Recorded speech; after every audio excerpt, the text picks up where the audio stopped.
Hey Scrappers, Tom from the iScrap app, and in this episode of Scrap You Later, we are going to talk about how the potential government shutdown, which could be happening this Friday, October 1st, or any day soon thereafter, and how it's going to affect the scrap markets. Now, unfortunately, this is the second year in a row that we're talking about this, and what we see happening is a lot of people doing political problems going back and forth, but if the government does have a shutdown, how does that affect scrap? Well, what could happen is DOT stations will be shut down, meaning that trucks won't be able to run across state, which means some scrap trucks that would run from one state to another will not be able to do that because they won't be able to go through the DOT checkpoints. So you could see a little bit of a slowdown in delivering material to different mills, but overall, a lot of the material is still being exported.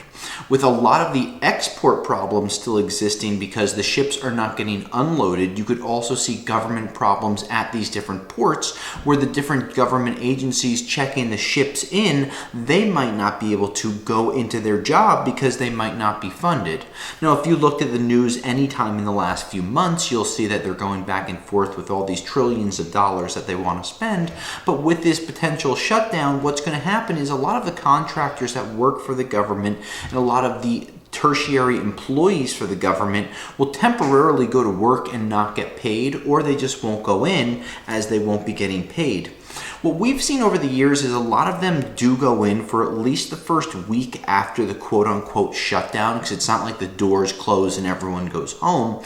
But a lot of these people that work at the DOT stations and some of these other department transportation stations, they will slow down, they won't work as hard, and they might not report in, which means ships moving in and out of ports will slow down more than they already are. That's part of the reason we're having so many supply chain issues. So the pricing on scrap might not be affected super hard, but what we could see happen is an extension, as the government isn't just allowed to print money, nonstop as many would believe. What we're seeing is the Republicans blocked the Democrats from raising the debt ceiling, which would have allowed them to immediately extend some of the payments.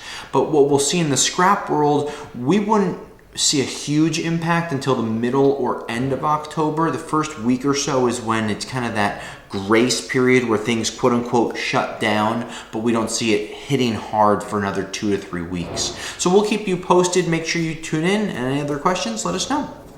Thanks for checking out our scrap videos. By becoming a Patreon supporter today, you'll be entered into monthly giveaways for tools and other products to help you make more money with your scrap.